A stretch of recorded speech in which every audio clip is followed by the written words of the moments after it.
Ladies and gentlemen, can I please have your attention? What time is it?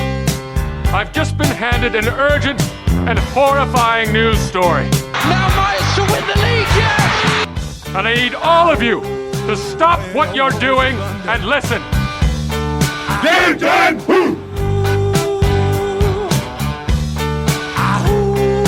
Werewolves of London.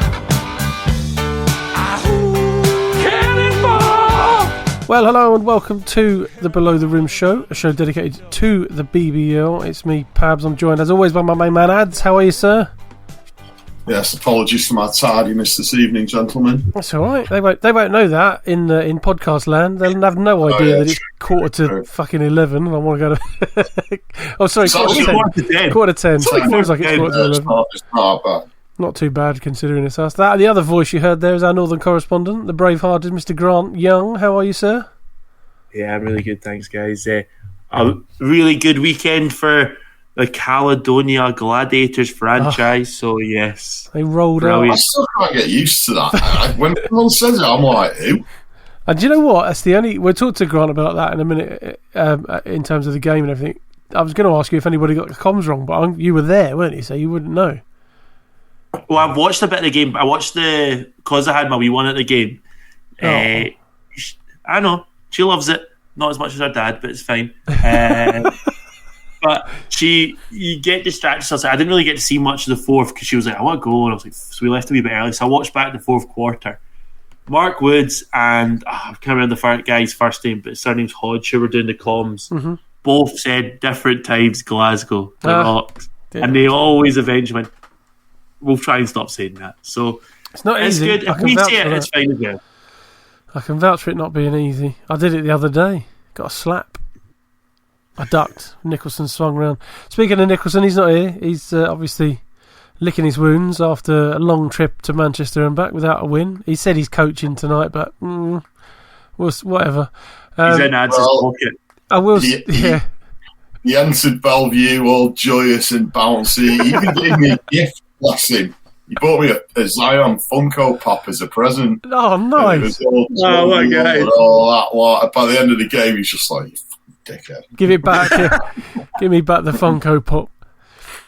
Bless him. But if I can point you in the direction of the Plymouth City Patriots podcast, if anything, just for the fact that we recorded the majority of it live at training, at Patriots training at Marjons, and it was awesome. You can hear them all in the background. At one point, I'm about to interview, I think I just interviewed Carl Heslop, and I'm about to have a chat with LVC Dusha, and then James Hawthorne Jr., Antonio Williams, all came over. Who else came? Somebody else came over as well. They're all shouting down the mic. It was fun. It was good fun. When's it out? It's out now. You can get it now. You can get it on Spotify. You can get it. I think it's a Spreaker one like ours, so you can get it on that feed as well if you listen to it on that. But it's worth a listen. It's good. Anyway, our podcast. No, I know Io tonight. He's working, and Josh has got his first lot of Basketball Champions League comms tonight. So it's just the three of us tonight, which is good because we've got a few bit. We're not gonna go in depth like we did through the games one after the other because that took nearly 2 hours. And you know, if you're not interested in any certain game, then you're going to kind of switch off, aren't you, or move on to the next one. So what we're kind of going to do is just try and talk narratives, try and talk up some narratives that are kind of going on. We've got a few to chat about, a few things that I'm probably going to miss that you guys might want to bring up at some point as well. But we'll kick things off with, obviously from the weekend, Lions beating the reigning champions, the Leicester Riders, in convincing fashion. I realised the score was I think it was only 10, 12 point game in the end, but my personal perception of it, having watched it, was that it was never in doubt, and it looked like the Lions never really broke sweat. And every single point the Riders scored, they had to work for it. Lions looked like they could get to the basket as and when they wanted, and the rotation they use is just... I mean, it must be daunting for a team when you're exhausted and you see 5 subs going off and 5 coming on that are better, as good, if not better, yeah.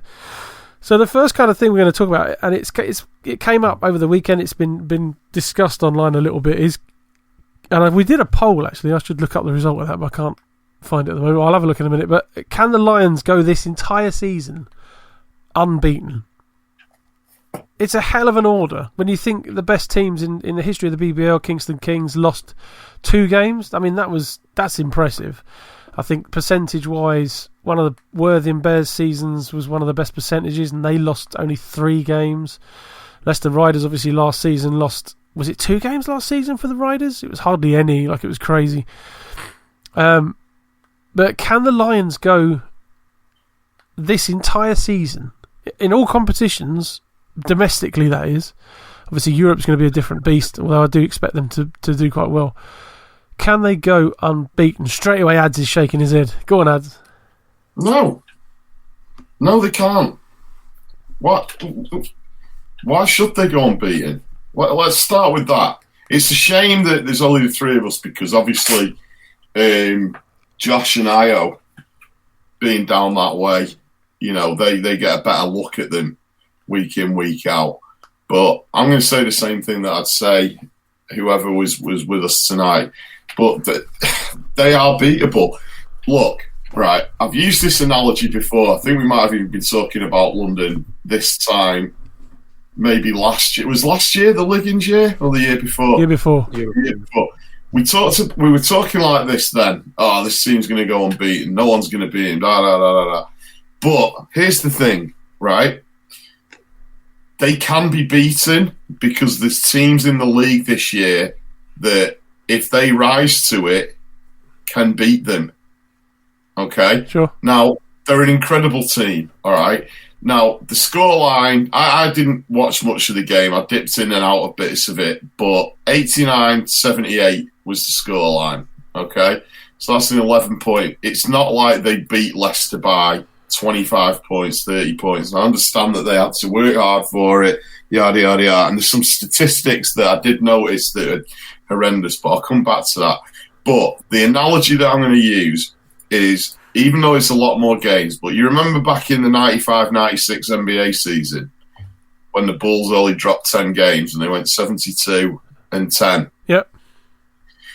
They had nights where games that they lost weren't to the big teams that were supposed to give them a run. Toronto, they were dropping stupid games like Toronto at the time and Vancouver and teams like that. Okay? Now, I'm not going to turn around and say that a Surrey or somebody like that's going to get one over on him. But the way that Manchester look at the moment, the way that Plymouth look at the moment, and they've got to play Leicester again 2 more times. 3 more times. 3 more times. I just don't think that they are going to just go 100% this year. I think somebody can beat them. I really do. And it's going to be an off night for them, and the other team's going to have to play hella good basketball. But I think I just don't see them going completely unbeaten. I mean, if you look at the stats for the other night, there's one that stands out like a sore thumb. I don't know if you've actually looked down it, because, a lot of the things were reasonably even, talking about turnovers and points from turnovers and that. There's 2 columns that are alarming. Second chance points, which was 17-0, and bench points, which was 41-16. Now, they're going to do that to you because they are so deep in their rotation and they're using the rotation, and there's guys there that are going to do that to you. But for a Rob Paternoster team to have that stat on second chance points, it's a bad night at the office. You know what I mean? Yeah. I get it. I mean, part of the bad night at the office is because of the defence they had to play against. Yeah. Yeah, partly so. But there's been all this talk as well about, there's stuff about, I like to tweet that Kofi put out the other day about Gino, where people were talking about, and Kofi, I think, just initiated a tweet by saying... Yes, I wanted to talk about that, actually, yeah. If Gino's playing in this game, does it make it a closer game? And he says, yeah, it does. And I agreed with him. I really did. There's a lot of talk about, Gino and his legacy and, can he be considered one of the greatest and all that kind of stuff. But the bottom line is that guy was such a great player that, yes, of course, he would have had some sort of impact on the game. Because Mark Lovin's still doing what he was doing last year. He looked good. He looked like one of the better players. Yeah. Patrick looked like he had a decent game. Yeah, good but, player. You need the best point guard in the league to go up against a team like that. Last year, they had the best point guard in the league. This year, they don't. But then that's the thing. So yeah. my take on it's kind of similar. I had it when I've watched back the game, and you look at that the London team, when you look at their kind of spread of minutes and how they play things, it's terrifying. When you've got guys like Josh Ward-Hibbert playing under 3 minutes, and he probably would be sixth man, maybe better than a lot of other teams around the league. The one thing I think you've got to look at, okay, for a lot of people, you look at Leicester obviously started with Connor Washington as their starting point guard. Connor Washington is a legit BBL point guard. He's he looked good as well, yeah. But they were missing their import point guard. They've obviously Gino left, the other guy, CJ Johnson Jackson, whatever it may be, has come and gone after one game. He's not a good fit, apparently. And then we're now on to number 3 point guard in Thornton for the season. And he looks, from his stuff, he looks like he's a player. Looks legit. How much of a difference does that fifth American make in this game? Probably quite a lot, but the pace and lack of, I wouldn't say lack of effort, but the ease of the way that London scored was frightening. Yeah. You go down the team, they subbing out Luke Nelson for Devin Van Oostrom. Oostrom looks amazing. For Sharma and Soko for Zubic. Soko's in foul trouble. Ovi's only played 10 minutes. Yeah. And you're like... Got like 4 dunks. And then, probably. And then, like, Sam Dekker's almost had a triple-double. Mm. And okay, there's levels to this and how good someone like a Sam Dekker is and whatever else, but I think I want to say the opposite. This team could easily go undefeated. Even if it just keeps the debate going, if you look at the Leicester spread, though, Kimball McKenzie didn't have a good game. In fact, he had a bit of a shocker by the looks of it. And we know that he was an effective player last year. Darian Nelson-Henry didn't have a great game. Well, so apart from Mark Lovin and Pat Whelan, and even Pat's index, if you look at it that way, was only 11. There's nobody for Leicester that's had a great night. But these guys have also had to play 35 minutes. Well, that's the difference. That's the other thing, isn't it? The minute spread. So, it's from their bench. When you've got a London team who once again only had one guy, Josh Ward-Hibbert, for God's sake, is the only guy that played under 10 minutes. When you go down to Leicester's roster and you see 1, 2, 3, 4, 4 or 5 guys that aren't doing that. It just feels like at the moment you can't judge Leicester too much because they're short-staffed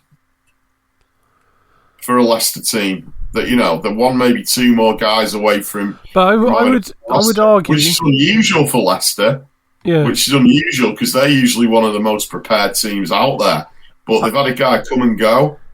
They've lost the 2-time MVP. It's a weird time for him. But yeah, I mean, God, like I say, I would argue just from what you said there regarding Leicester's bench, I would argue that obviously Gino's the difference.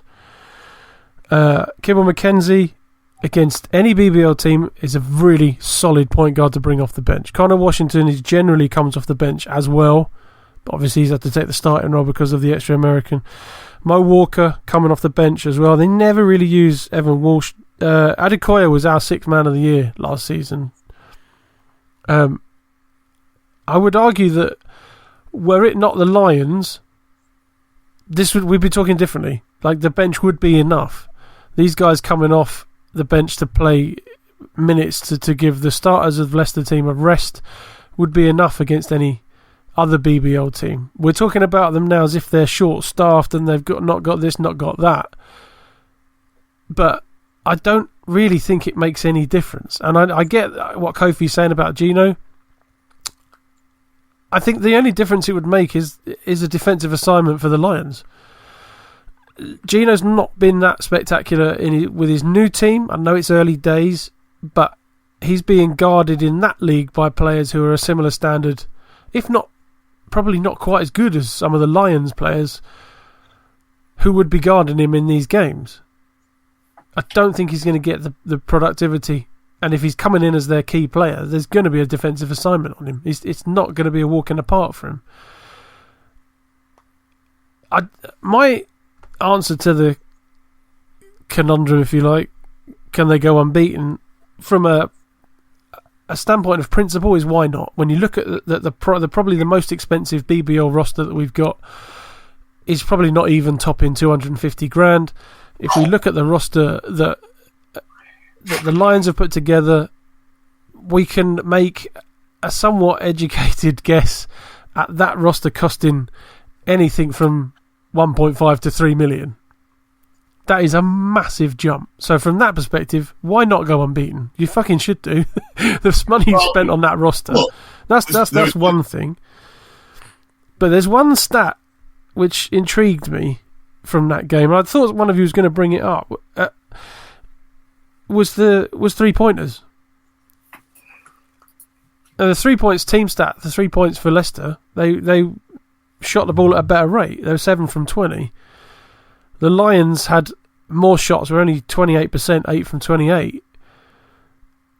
If you take that as a kind of guide, and 2 of them were only from starters. That's crazy. That's a mad stat. And you're thinking the Lions have kind of done that without really hitting the 3 ball consistently, which is something that a number of the guys on that roster can do. I think, see, when you look in that, just to kind of, I'm not sure if it backs up or goes against your point. Look how many field goal attempts. It's mad. 73 compared to 54 for Leicester. Yeah. They won it at a canter. It's an 11-point game, but it was never in doubt. And I just think we're looking at Leicester, and I think because of the way that game's gone, we're talking about them as being undermanned. There's no Gino.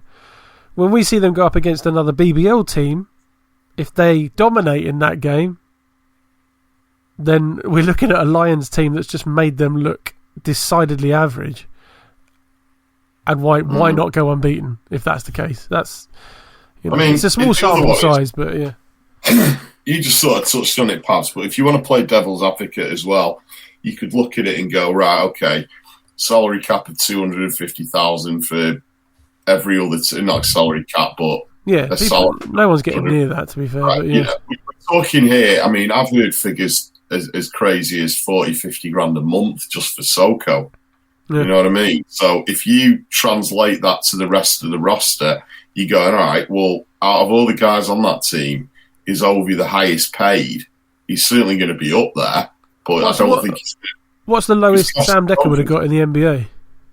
Well, exactly, Million. But yeah.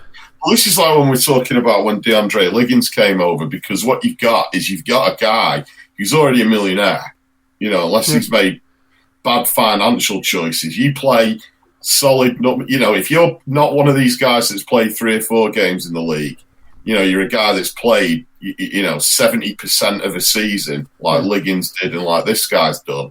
You're going, right, so, you're looking at over $1 million a year, right? Now, this is where things don't always make sense to me, because you're going, all right, well, why is a guy then willing to drop that much? Because even coming down to, let's call it 60 or 70 grand a month, what does that equate to?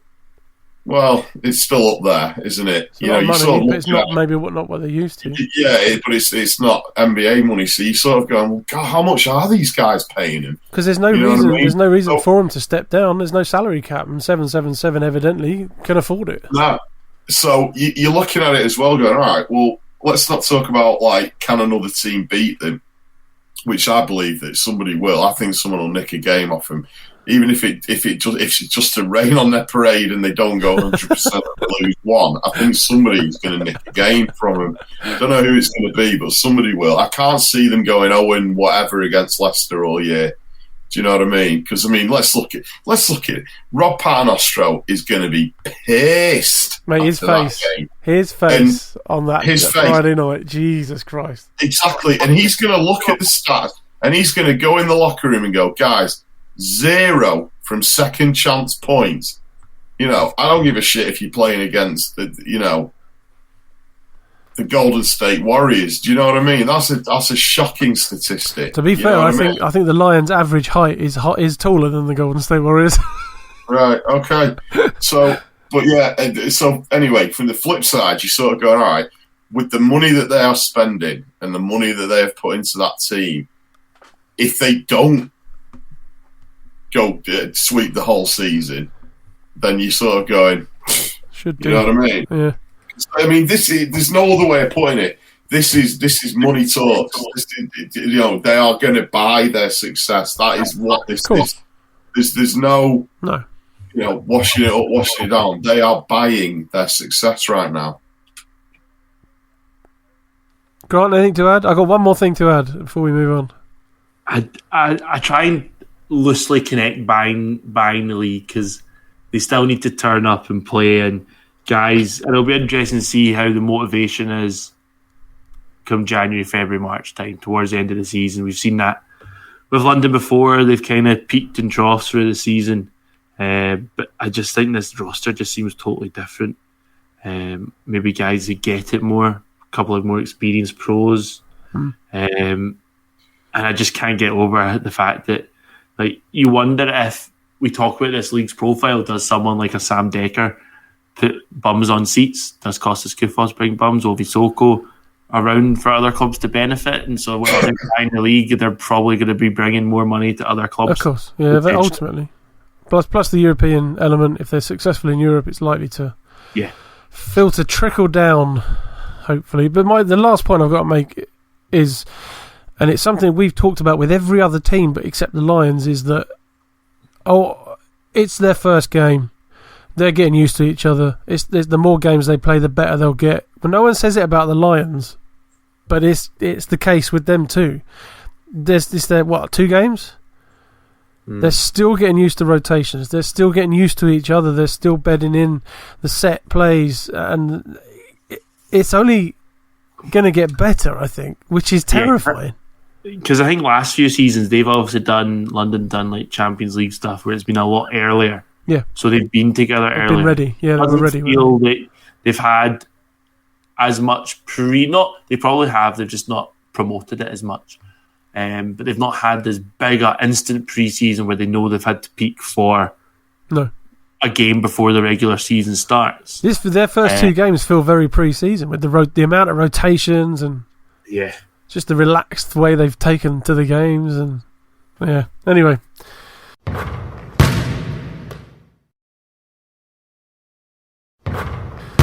Let's move on to the next topic. We're shifting to the other end of the table right now to ask the question, when should the Sheffield Sharks start to worry? 0-3 for the season. Obviously the first two games last weekend were tall orders, London Lions being one of those, obviously. But they fell short to the Bristol Flyers, who is also going to be a topic coming up because they've had a great start. But when do you start to worry? It's early days. You're 0-3. There's no cushion of the cup. What are we expecting, Grant?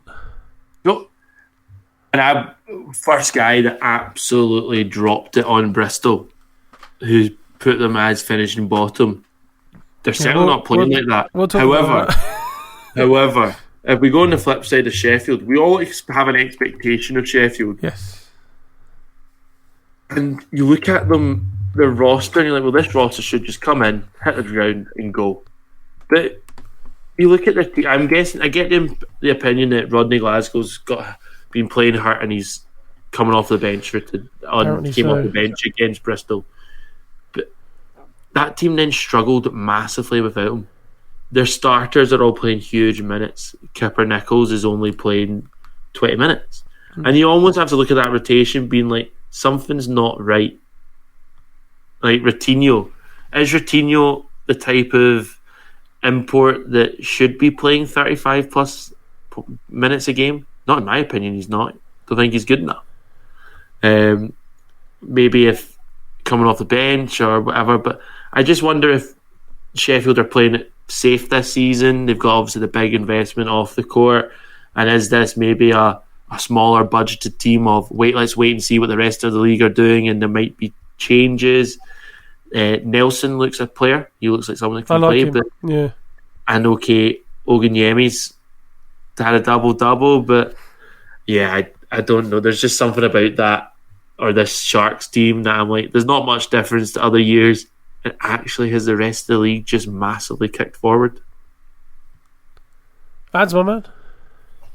Well, I mean, look at the scoreline. You know what I mean? It's not one of the. It's hardly a scoreline that's going to, cause ructions. Is it 68-55? I mean, any time that you've got a team scoring under 60 points, under 70 points in a lot of cases, you go, it's a low-scoring game. Yeah. For Sheffield, it's not. It wasn't a good look the other night, was it? I mean, I think their top scorer was what's his name? Oganyemi. Yeah. And I think what do we have? 12 points. Yeah.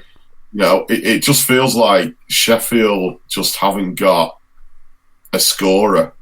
As obvious as that sounds, they haven't got a 20 points a game guy. Yeah. Right now. Kipper Nichols has always been a bit of an anomaly for me because one minute you're thinking this guy's amazing, and then other days you just don't. He just doesn't seem to show up. I almost wonder, did he get hurt? Yeah, like he didn't finish the game. He's averaged 15 points a game for them this season.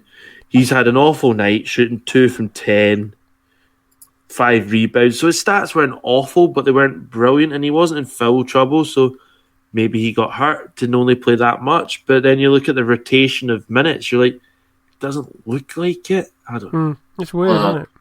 It just Sheffield just. I don't know. There's just something. There's just something missing. It's an easy thing to say, but there's just something missing. You know what I mean? It's like, do they start worrying now? Then? No, I think it's still too soon. I think they've got. What have they got next? They've got. There's plenty of games left, Exactly, but if you I always think you give it to the end of October and you can work out trends in this. Yeah. And if you think about their next games at home to Gladiators, so anything I say right now, you should probably stop talking. And then they're away to Phoenix. So they've easily we could be sitting here next Monday and they've gone 2-0 over the weekend. Yeah. Do you think they will? I wouldn't be surprised. I wouldn't be surprised if they're still shopping around and they're going to bring somebody else in. It just doesn't feel like this is the roster for the year. You feel like it can't be, because like you say, there's not. It can't be. If that's their roster for the year, then yeah, we need to get worried. But if they can just bring somebody in that can get them some points above anything else, I mean, they did well against the Giants the other night at Bellevue because Giants were running amok in the first quarter. Oh, they went up big, didn't they? Yeah. Yeah, and Sheffield just kind of wouldn't go away. And they look really good at points. So, there's something in there for sure. But yeah, there's just got to be somebody else. They've just got to bring somebody in. It's tricky. There's too much time left for them to start maybe hitting the panic button right now. But I would start to be like you say, this next weekend, if they don't pick up at least one win over the weekend, you've got to start thinking we're in the way the league is set up and how competitive each team is. 5 games behind. Suddenly is a bit of a hole when you think teams are going to trade off each other and. But they always seem to be that team that somehow managed to make. I mean, they had an impressive run last season. Again, it was one of those weird seasons where last game of the season, a win and a loss, and you move up or down the league 4 places. So I get that. They finished they third, and it's or were they second? Yeah, they finished. Rocks were 7th, weren't they? So it was a crazy league, the way not much difference between second and seventh or whatever, but yeah, I'd be concerned if I was them. Let's move to the flip side of that.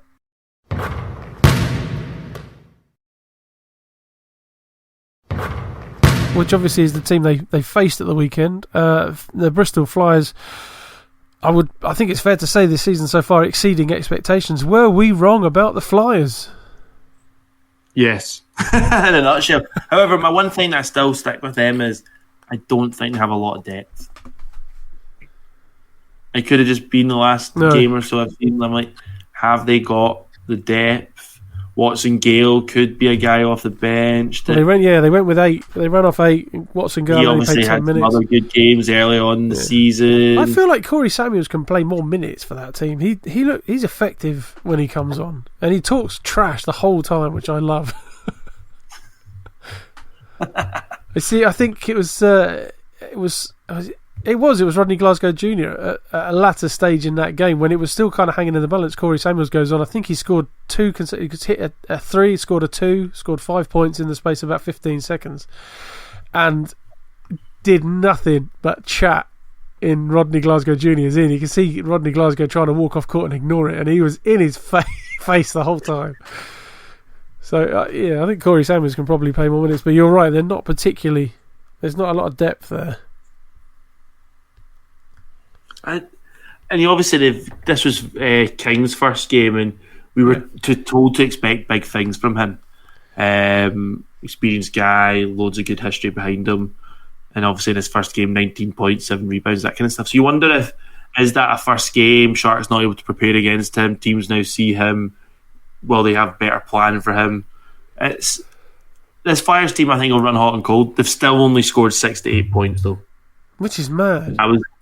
Which we've always thought about Bristol being not a high scoring team. Defensive and orientated. And very much a team that play really well in that really small facility. Very physical. You know what you're getting. They get away with it. You get away with that kind of stuff at home. 100%. Yeah. When you've got kids and parents standing basically on the end line. You're going to get away with that. There's not a lot of room there, is there? There's not a lot of runoff. No. So it'll be interesting to see how they do on the road more. Definitely. That's my man. Well, I mean, the Flyer. I mean, they're 2-0. You know, they've not dropped one yet.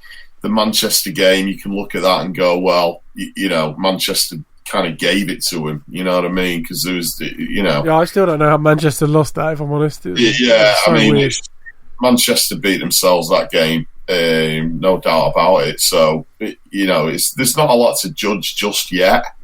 They've just had a nice little run. Who have they got next? Patriots on Friday, I think. Right, so Patriots are going to give them a run. That's at Bristol again. That's another game in Bristol. Yeah. So, no, I don't. I mean, what have they got after that? I'm just looking now. They've got Leicester at home, and then not away until the 21st of the month against Newcastle. Wow. Yeah. So they've had a good start to the season. They could have a head of steam. Yeah. Let's talk about them again in a month and see what we're saying now. Yeah, it's a small sample size, definitely, but they have impressed, and some of I think the concern is, and it always is at this stage of the season, is you or when we talked about it initially at the beginning of the season, you kind of put your opinion on the line because you're basing everything on the unknown. We don't know about a lot of these signings, and they hadn't retained Miller and Corey Samuels and obviously Del Pesh from a team that had a great run in the BBL, finished 4th and were one quarter away from making the BBL finals. So the fact that they gave up so many spots and brought in all these new guys, it's a concern because you don't know what it's going to be like. But I guess what we should probably learn from this is that, and I think we already knew it to a degree, is that Coach Kapoulis will recruit a certain kind of guy. that fits that system that they play, and he plays stringently. Physical dudes playing tough basketball. Some good outside shooters as well to kind of go with that, and that's kind of the blueprint, isn't it, for them as the seasons have unfolded. But yeah, we'll see how things go. But at the moment, certainly proving a lot of the critics, ourselves included, wrong. But plenty of ball to play. Next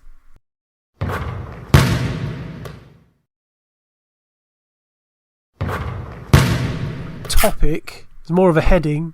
I don't know what our opinion. Again, it's a small sample size. That's what we're dealing with at this stage of the season. But looking at the Newcastle Eagles, literally the heading is Eagles woes. I mean, we've been critical of them over the summer, critical of the signings, calibre of signings that they've made. Both that we thought there were a couple of good calibre guys who have gone. Also questioning some of the kind of gaping holes that have been left by players that have gone on from the club. Rahmon Fletcher being the biggest one of those, obviously.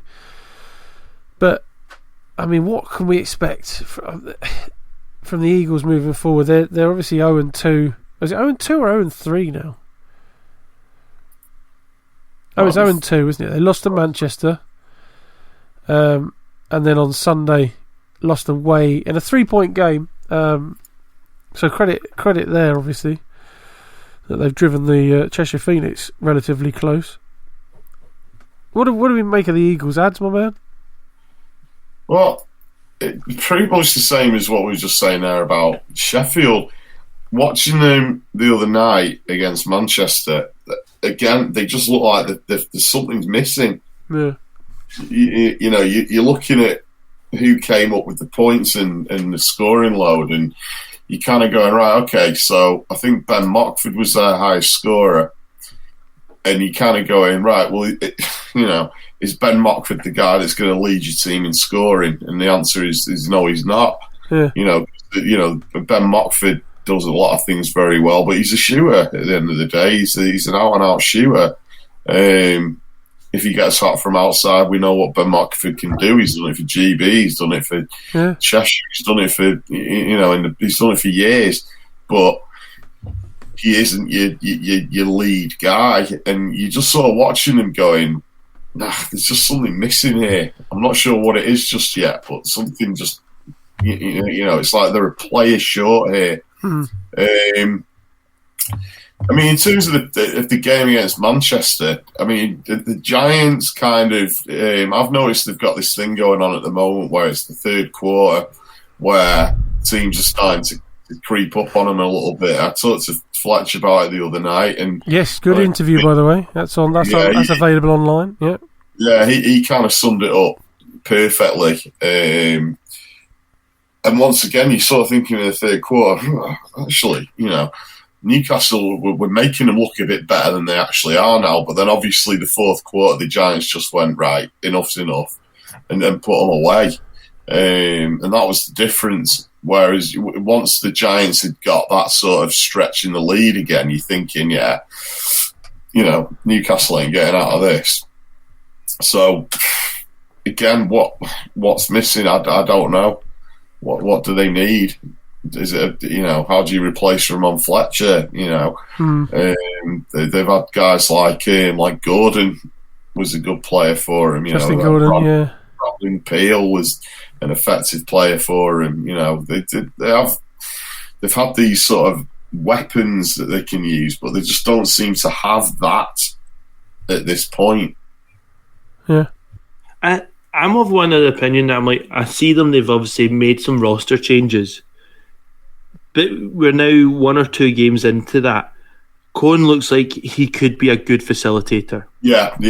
I agree. It was his first game the other night, to be fair. Yeah. 11 assists, he looked good. He did look good.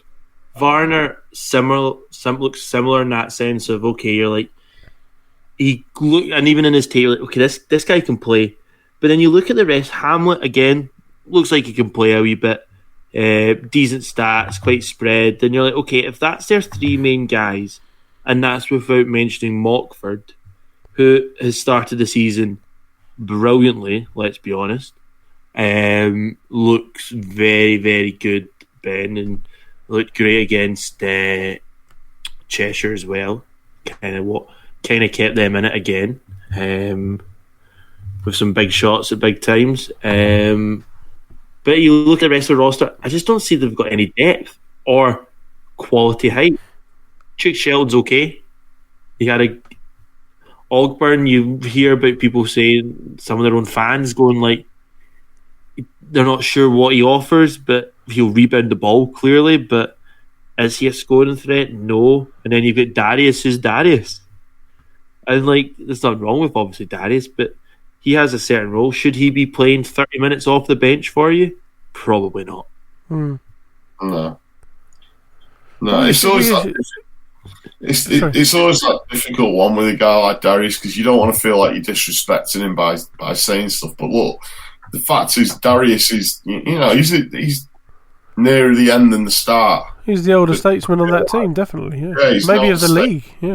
Yeah, and you can't expect a guy at that point in his career to be putting in minutes like that and still being as effective as he was 10 years ago. It's just not how it works. And Are we expecting they're going to add some more players? Surely they've. I think they've got to. But you look at, so it doesn't look like Jermel. Just looking at stats and matching to what I've watched, it doesn't look like Kennedy played against him in Manchester, but he then obviously played the other night against Cheshire and off the bench. He's played nearly 30 minutes. So you're like, you've got guys coming off the bench playing high 20 minutes. So you're like, your starters then aren't good enough if that's what's happening. Again, Hamlet looks like could be their scorer. Cohen, a facilitator, but I just don't think they have 5 quality guys, 6 guys. Like, it's a very, very short squad. Yeah, I say again, I think Cole's going to be a good player. 11 assists isn't a fluke. You know what I mean? And I've got to say, watching him, I was like, yeah, this guy can play a bit. I like this dude. He's definitely going to be a key player for him. But when you've got a guy capable of dishing out 11 assists, you need someone on the other end of it. You know what I mean? Yeah. They need that 20-point a game guy. And I just thought, it's vaguely similar, but I was watching it and looked at the end of the game to see that Mockford had high scored for him. It kind of reminded me of 3 seasons ago when the Giants just had that absolute awful year where they didn't win a game. And there just was no one to score. And Ingus Bankovic became the leading scorer on the team. Yes. And Ingus is coming off the court every night going, I don't want to play 35 minutes a game and I don't want to lead the fucking team in scoring either. But, and it just kind of reminded me of that, and it was like, I wonder if Mockford's come off going, I was the high scorer in the game. Weird. Do you know what I mean? Because Mockford's the guy that you need behind another scorer so that if he gets hot, you've got a guy scoring 20, 25 points, but then Mockford can come in and hit a couple of threes and give you 18 points on top of that. That's what you want with Ben Mockford. You can't expect him to lead the whole team in scoring. No, that would suggest because of that they must be bringing guys in, even if it's just to replace the guys they let go.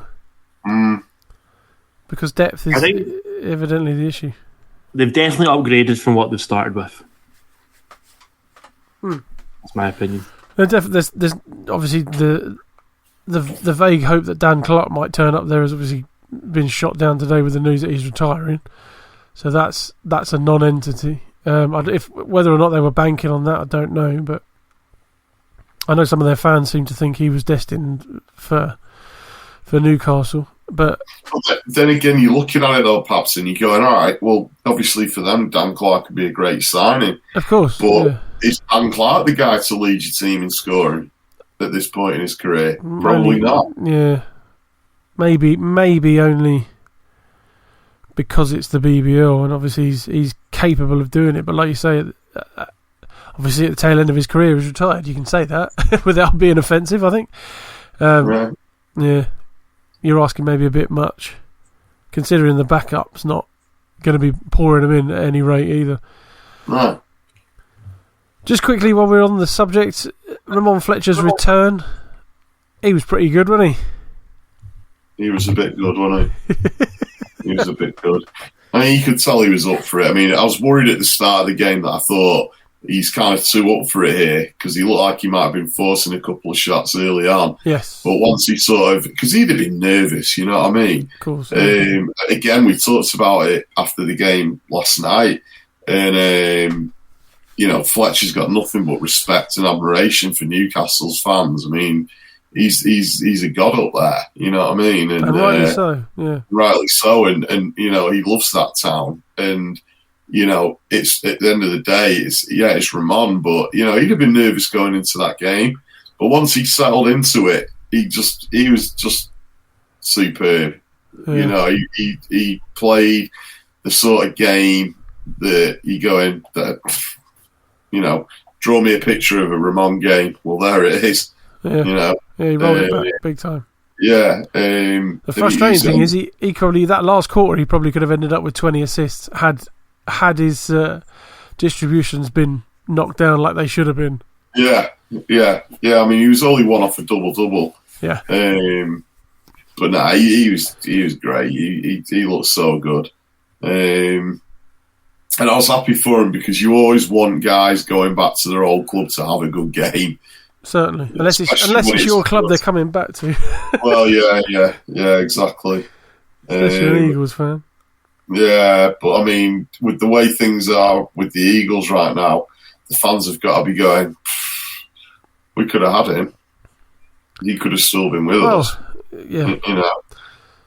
We obviously we don't know what went on. We never will know, but we know the simple fact is they clearly didn't actively re-sign him.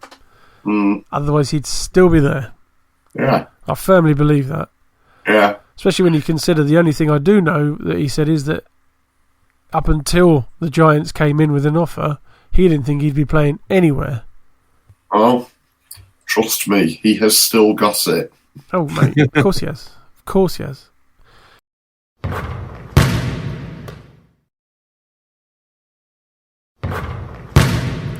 Let's move on to some, he may come up in this, you never know, some early MVP chat. Obviously, we've seen a few games now, we've seen some of the new guys, we've seen what they can offer.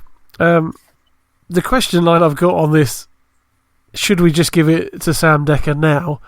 I don't know what we think of that, but early MVP chat. Grant, my man. You can't have any discussion like this without thinking, well, if Sam Dekker plays the season here, he's a shoo-in. He's a shoo-in. Because even from talking to people at the game yesterday up in Glasgow against Surrey, that was not the hot topic. There was loads of chat about different things going on up the road. Yeah. But when we're talking about the rest of the league, that Sam Dekker's pretty good, isn't he? And it's actually quite terrifying to think that if that's the standard of player we're going to come to expect to see in the BBL over the next few years across different teams, what an exciting time. But he is a phenomenal player. I think the only other one I could put in anywhere near that at the moment is William Lee. Yeah, he's having a great season. Across so many games he's played so far. And look, there's still teams we've hardly seen play. Leicester's hardly played. Gladiators have hardly played. But William Lee across the kind of 3-4 games that Manchester seem to have had, it's almost as if he's coming out with a point to prove. Averaging 20 points a game, basically in the league, over 10 rebounds. The guy's a walking double-double right now. So I think at the moment, and we always talk about this league being quite guard-focused, guard-heavy, but they two guys aren't guards. Yeah. So that's my two early shouts. Fair. Ads, my man? Yeah, I would pretty much. Grant's pretty much just covered it. I mean, Dekker's obviously Dekker, and he's, it's going to be a tough one to keep up with. But William Lee is murder. I'm telling you, he's that guy. I've said it before. Obviously, you've got Rahmon and you've got Dirk, and you kind of like. I was talking to Nicholson about this before the game. And he concurred that Lee was going to be the problem before the game because with Rahmon, you're going, right, okay, well, Antonio, yeah? We've got an answer to that. Well, he's a Brandon as well, yeah. Yeah. Dirk Williams, we've got options, we can try to play them a certain way and keep the numbers to it. And he did. Williams and... There's somebody else that had a really good game. Issa Brandon. Yeah. They did a good job on containing the other two because Dirk's numbers weren't brilliant the other night. No. Whereas William Lee, he'll do it to you on both ends. He'll score from under the basket. He'll hit 3-pointers. He'll get every rebound that comes available to him. The guy's a beast. He was doing it at Leicester, and he's just going to carry on doing it here in Manchester. Yeah. So, watch out for this guy because he's going to be knocking on the door. And he is the problem because, like Nicholson was saying, it's like, but what do you do about William Lee? Because he's dangerous all over the place. Yeah. And you're going, what do we do with this guy? And Taj Green had a massive game against the Patriots. Well, what I was going to say is that if we're going to start talking early rookies of the year, Taj Green is going to be up there because this guy's he can play. Yeah. I liked him straight away from when I saw him play. Well, I liked him as soon as I saw him play against in that closed door game against Caledonia. I was like, okay, this guy's making me smile. I like this guy. Yeah. And the reason he's making me smile is not only because he can play, but he's got that rookie chip on his block. He's got some swagger. He'll talk to you, but then he'll get into someone's head and then just sort of walk away giggling to himself while Bennett Cox rolling around on the floor getting pissed off and Atiba's marching around. He just kind of walks off like a naughty kid like this. But, he backs it up because this kid can play. Let me tell you. He's a big dude as well, yeah. He's a big guy. He's fast and he's got a lot of bounce. He's if he gets on the floor on a breakaway, something nasty's going to happen. But yeah, I think this guy's going to be right up there in terms of our rookie of the year. Definitely. Yeah. In terms of MVPs, obviously, you feel like Sam Dekker's leading the charge at the moment. He's statistically, at least, the best player on the best team. But like you say, as you looked at it, traditionally it's top four. So the best player within that top four. The problem we've got is we don't really know. I mean, Lions, Riders, Giants, I've got written down. We don't really know. Excuse me. Who's going to be in that fourth spot? It's a toss-up. Well, what kind of narrative is going to grow from that? I'm still holding out hope that Rahmon just remains to turn it on and just clicks into another gear and has a shot at getting his third MVP because I'd love that. That would be awesome. Well, everyone would love that. Wouldn't that just be a story? But I mean, look.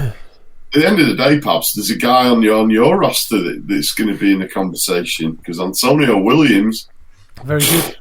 He looked good the other night. I will say this though, he scored 14 points in the third quarter and looked absolutely. It just went off. But I will say right now, I think the Patriots' best player is Issa Brandon because, like you mentioned before, he managed to keep Dirk Williams to 8 points.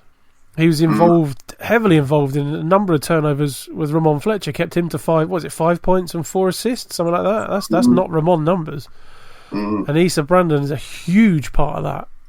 Yeah, and but then if shot didn't drop for the Patriots, it would have made a bit of a difference. But then unbelievably, he only had an index of 4 on the night.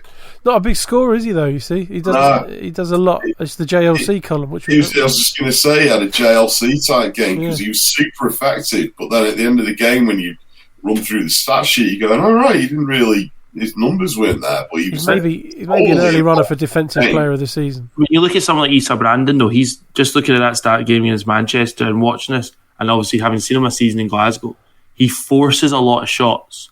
Like, you look at his numbers there, he's 0 from 9 inside. He drives inside a lot, looking for fouls. Yes. But I'm of the opinion that he kind of just puts his head down and goes for it. Yeah. See, if he is in that team, he's a brilliant defender. He is a brilliant defender. So if he's a brilliant defender, he cannot be taking 13 shots when Antonio Williams is only taking 19 and Hassan's only taking 10. Like that. When I look at that, that just sticks out to me, and I'm like, he's taking too many shots because he's obviously then clearly taking bad shots. But as a defender and the shot clock shots, a few of them were, yeah. If he's a defensive and facilitating the game, he's brilliant at that. I think that's where he excels. Yes. But for me, watching that Patriots team, and I think this is where you wonder if Antonio Williams will be in discussion, because from what I've seen so far, they're not top 4. No. They're missing them. There's a piece missing from there. They've still got that grit, determination, drive, but I felt like watching the game against Manchester just before we started recording this. I was like, Manchester scored a lot of easy buckets. Yeah. And you just have to look at the amount of... There's a lot of size in the front court for Manchester, and there's not a lot of size, is there? But you say that, but they've had 23 offensive rebounds. Fair. I'm only saying that on the back of you saying that because I'm like, all right, let's have a quick look at that. And you go, wait a minute. Second chance. Why have they not? And okay, I'll be honest, the shots did not drop for him in that game. Yeah. And we're talking Troy Simon's open shots. That doesn't happen. He knocks those down any other game, Well, we've not mentioned McKendrick Bell because he had a good game. Yeah, his first game. Yeah, I mean, he had a double. PJ mentioned him personally in his post-game interview. So yeah, he had a really good game. He had a really good game. But no, I mean the Patriots. They look good. They look exciting. They've got some great players. I'm still picking them as being top 5 at least. Top 5, yeah. But it's that top 4 spot. But out of those 3 teams, we're looking at Dekker. Mark Lovin, I think, has been more impactful. Maybe that's because he's getting more shots because Gino's not there. I don't know, but he looked very good against the Lions despite the tight defense. He was hitting step backs. He just looked very good. He was one of my favourite players last year. Big Mark Lovin fan. I think he's a great player. And like we mentioned, Giants is William Lee Fletch, and then of course Rookie of the Year. The standout candidate at the moment is Taj Green, definitely. We'll see who materialises in that kind of 4th spot as things go on, or maybe we won't. Maybe it'll be like last season. Maybe it'll be literally minimal points separating like 4th and 8th, or 4th and 9th, maybe depending on how things go. But as you look at that league table, and I know it's early days, but it does look mad. Leicester Riders in 7th right now, Newcastle Eagles in 9th, and Sheffield Sharks are last. That's not right, is it? What's going on? Do for me. But then, when that Giants top. Yeah, Giants are top. You've still got Gladiators are still to play a league game. So very true. Giants are top and Sheffield are bottom. Now you're talking.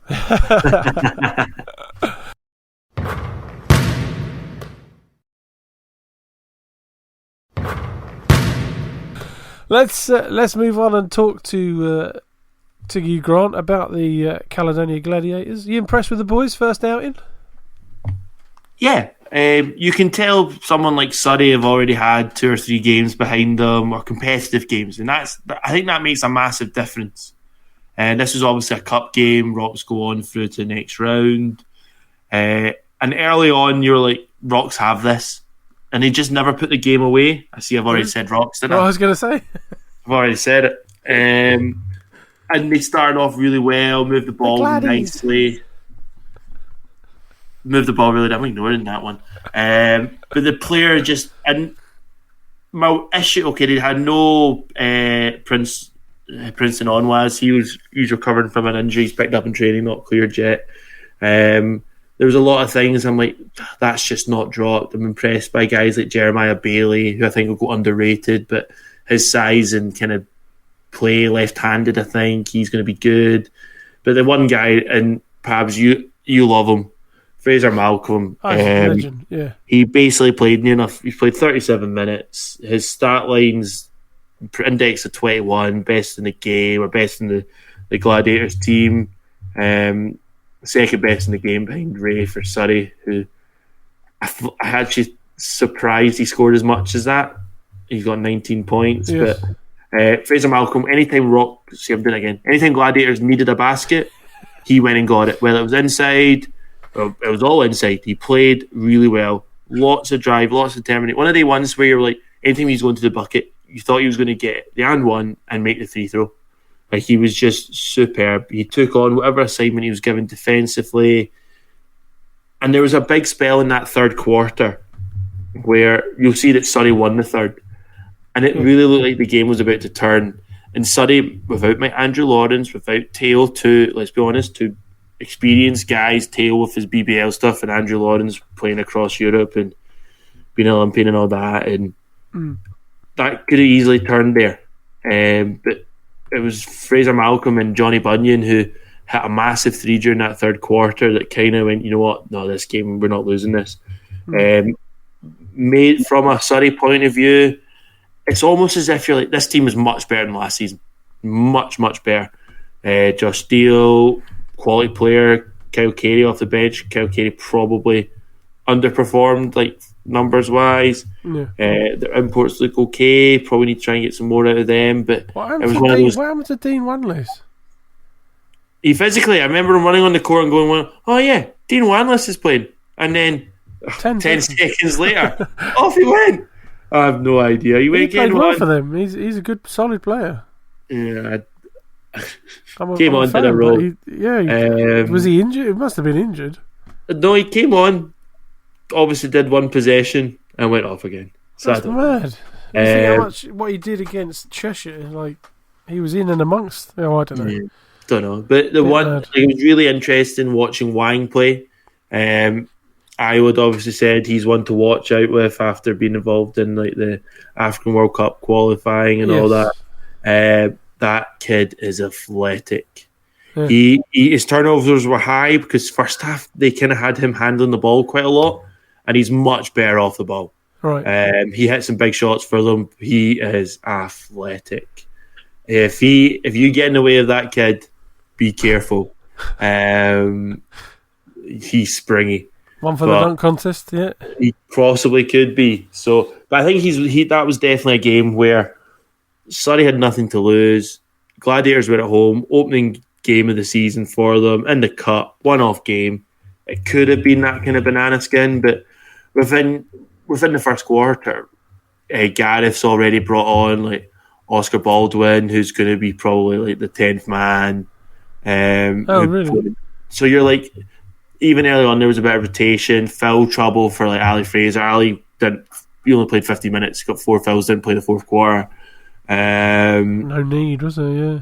No need in the end, because that's when Tapé started kind of playing quite well. So he's probably gone, you know what? I don't need to risk Ali. Patrick needs the minutes to kind of get used to this. Import wise for Caledonia, really impressed with Adams. He's going to hope, if he looks like the scorer we could need. Sloan, he had moments in the match where you're like, this guy's going to be unstoppable in this league. And then the next play, you're like, this kid's a rookie still. He's like, his assist to turnover, you just have to look at that alone. And you're like, on any given night, he could go off, but we need to then maybe think, wait a minute, there was one moment he'd passed the ball the previous possession to Johnny hits 3, and he tries to do the exact play the next time down the court. Right. But Johnny's in a different position, and he throws it out. So there's a few times you're like, don't force it. You're trying to force this game. But big game Wednesday night. Gladiators on the road to London. Buzzing for that one. So interested to see how we match up away Wednesday. So that's going to be exciting just to watch that one. I'm really looking forward to sitting down and seeing what happens. Because I think that was a lot in this game. A lot of players' first games. We've talked about experienced teams and minutes lost last season to this season. Sloan, Adams, Bailey, Kyle Jimenez even, all kind of young rookie guys in the BBL. Yeah. So it probably was a blessing in disguise that this was the first game. Good stuff. Ads, my man. What's he doing? I've put him to sleep. Is he frozen? He's frozen. We get into the business end of the podcast and he's frozen. It's I'm going to be interested to see Caledonia when they, first league game. But like we say, it's their first game.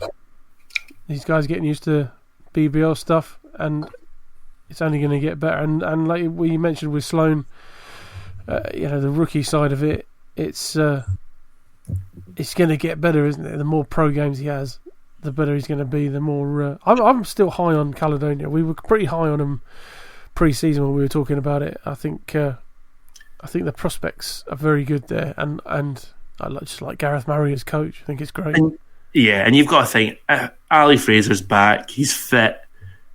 He played hardly played, and he scored in decent points, contributing. What was that? Played 50 minutes, 11 points, 3 rebounds, assists, a steal, a block, and fouls. Let's not mention refs.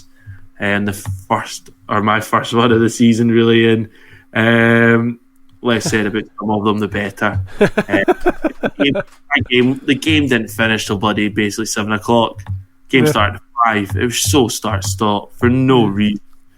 Oh dear. Yes. Yeah. So it's one of those ones. It was great seeing Boban back in Glasgow. You can tell. Did he get a good reception? He did, and I always wonder that. I'm a big fan. He got a good increased level of applause. It was basically a full house opening night.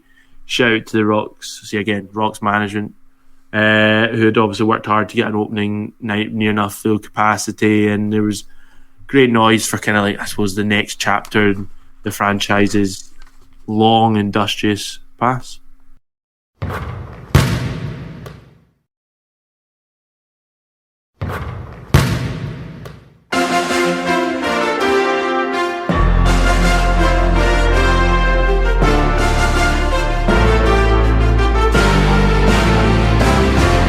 We need to come up with our BTR 5 players. Yeah, BTR. The BTR 5 of the week. Any names you want to throw out there? I think there's one that we've just talked about. I think we're both going to want to put in that team, but I'll let you say it. Sam Dekker. Oh, for God's sake. Come on, I've just queued you up there for Fraser Malcolm and you've just walked straight past it. No, I did that deliberately. That's all right then. But no, I think if we're going to make our kind of five guys that make an absolute difference to a game, Fraser Malcolm was huge. I agree. I'd have him in this week's 5. Where are we going with the rest of it? I mean, Taj Green was phenomenal against the Patriots. Yeah. I'd have an inkling to put him in. To our 5 and for being a rookie, he has had a brilliant start to the season. Seems to have sailed in that team, and we've said that Manchester will play a certain way and how a typical Vince kind of fashion. Let's shoot the ball and try and outscore anyone. And he's looked great in that team alongside William Lee. But that's the other thing is I mean, obviously Taj Green was 28 points, 3 rebounds. His index was 24. William Lee's index was 31. 14 points, 13 rebounds, 2 assists, 7 blocks. Frightening, isn't it? So I'm tempted to put him in instead of Taj Green. Do it. Let's do it. Because Taj Green had a great shooting night, but William Lee's just had an outstanding all-round game. Yeah, Very impressive. Anyone from Bristol we want to put in there? Because bearing in mind they've had a great weekend, another win. I think you just have to look at someone. King. First game. Yeah. They've had a great start, Bristol, but they're not going to score high points. But yeah, King was a superb stat line. Looked great in the highlights I've seen. Efficient, good rebounder.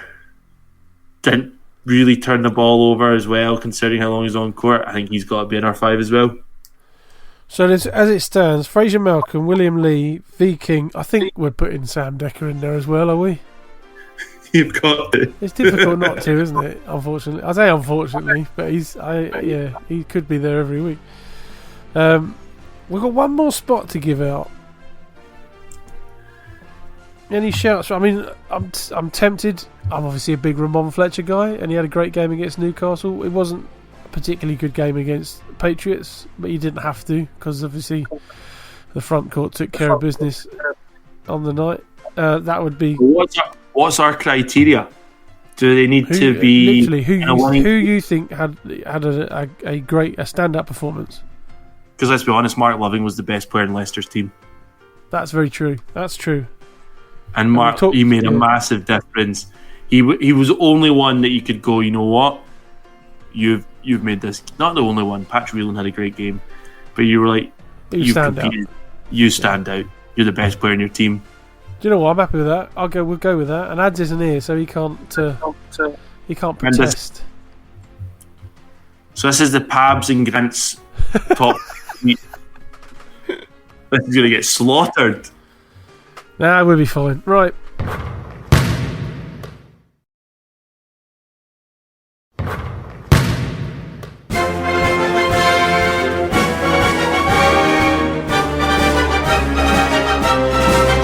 Let's move on. It's just me and Grant now. Ads has not returned yet after his computer crashed. We'll do our predictions. Nicholson has mailed his in. Oh, actually, Ads is about to try and join, but I'll carry on. We'll do our predictions for the forthcoming weeks, and there's plenty of games. There's about 8 games we're going to go through, and get predictions on each one. Just to do a little recap, because we started this last week, obviously from afresh. I got 3 right last week. Nicholson got 3 right last week. Josh only got 2 right. Io and Ads got 5 out of the 6 picks. Bang on. So you top the table. Ads is back. There's a chance here that Ads could go into the league because Io, unless he mails his in, like my Grant excuse, last I was week, in Portugal. I was in Portugal. I was out of the country. Like Grant last week, you can jog on, mate. It's tough. Let's try and rattle through these, as time is of the essence. So the first game on the docket is Wednesday night. We've got Wednesday night fixture. London Lions at home. So the Caledonia Gladiators. Let's go to our man from the north first of all. Grant, my man, where are you going with this one? Can the Gladiators do it? It's always one of those ones you want to be optimistic. However, we're going to London against a team who I've already said is going to go unbeaten for the season today. So I am going for a London win. Lions for the win. Ads, my man. Yeah. Realistically. Sorry, Grant. Yeah, don't take offence. None taken. What did Nicholson mail in? Have you got this? Have you got the WhatsApp? He's gone London. He's gone Lions. That's a shame. We could have messed with these, couldn't we? Thinking about that. Yeah. We could really have messed with it. Nicholson, he's going to win between London and Caledonia. Well, the Patriots, of course. Just put Patriots for every option. Yeah. I'll go Lions as well. Then we're on to Friday night. Bristol flies at home to the Plymouth City Patriots, the South West Derby.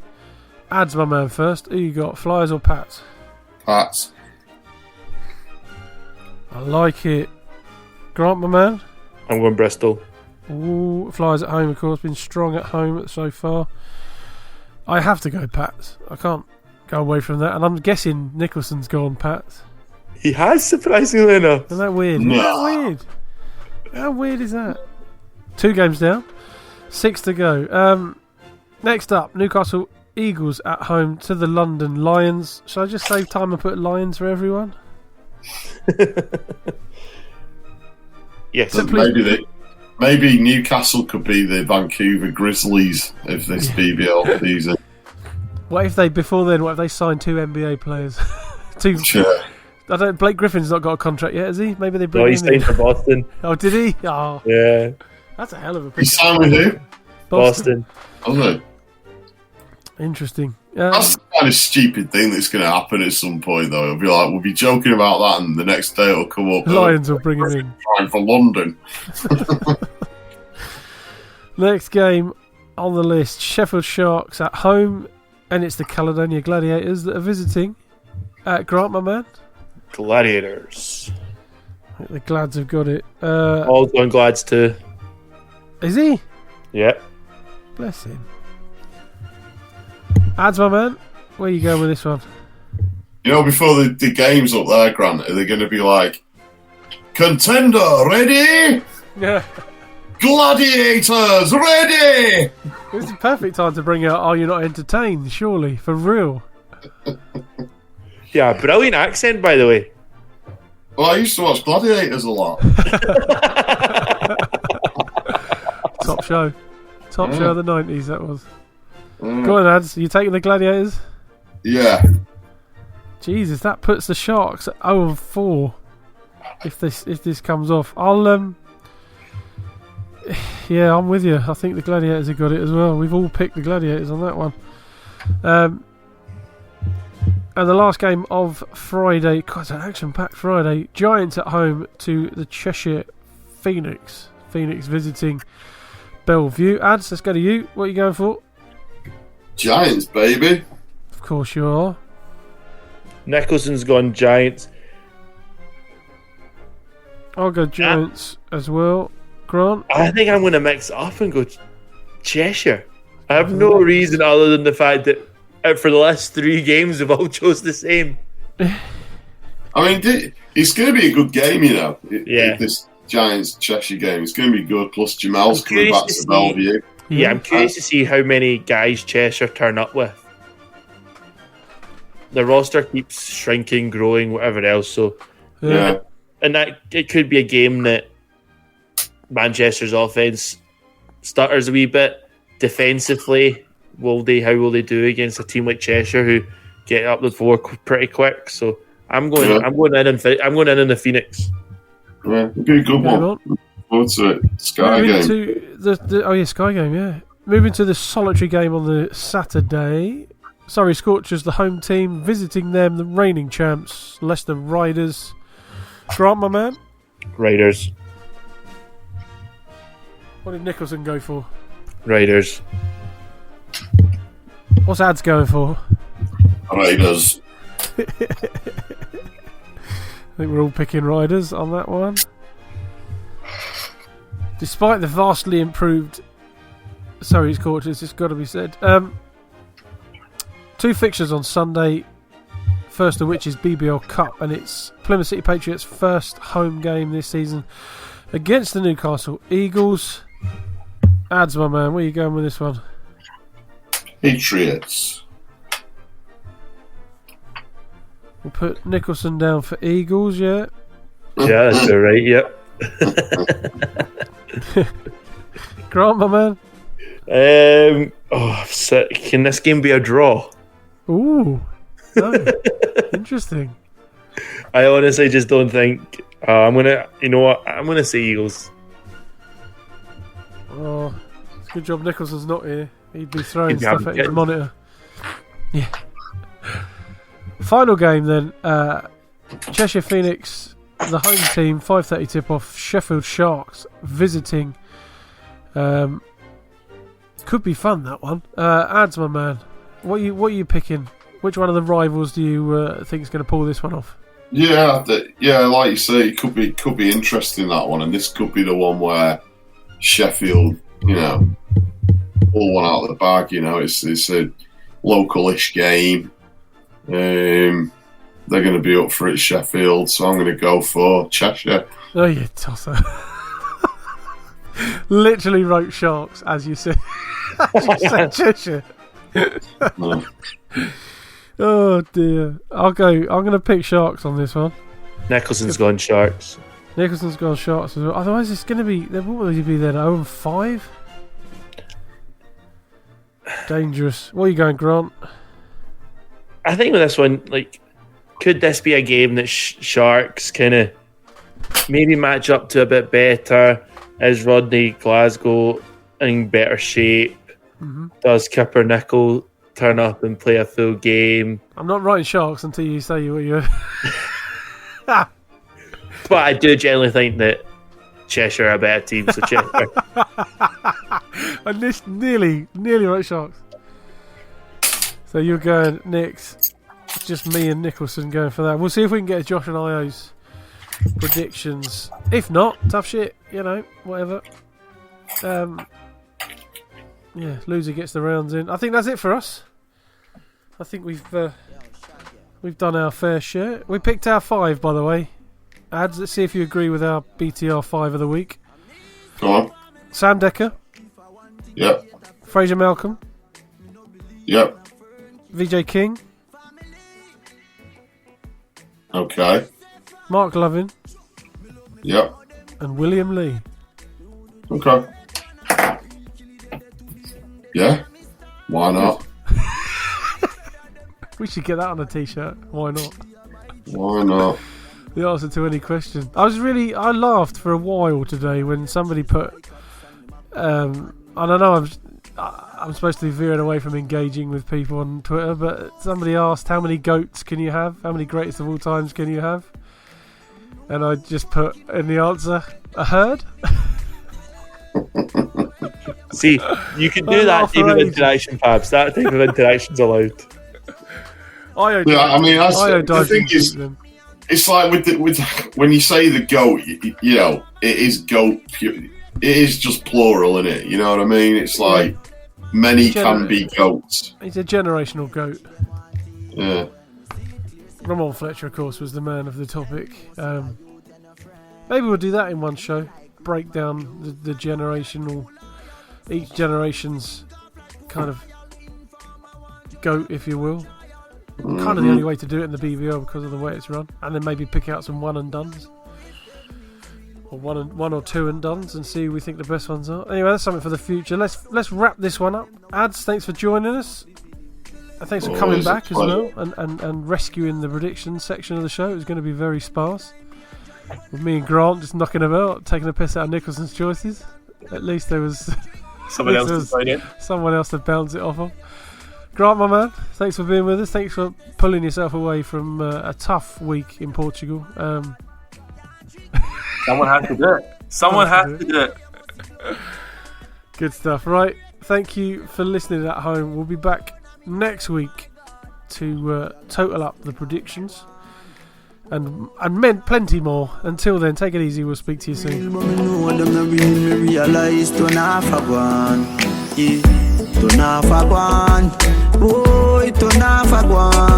Them say them real and me life them a steal. Don't have a go. Nah, make them trick me and kill me. No way, you must see blood glamour. Life are the greatest thing that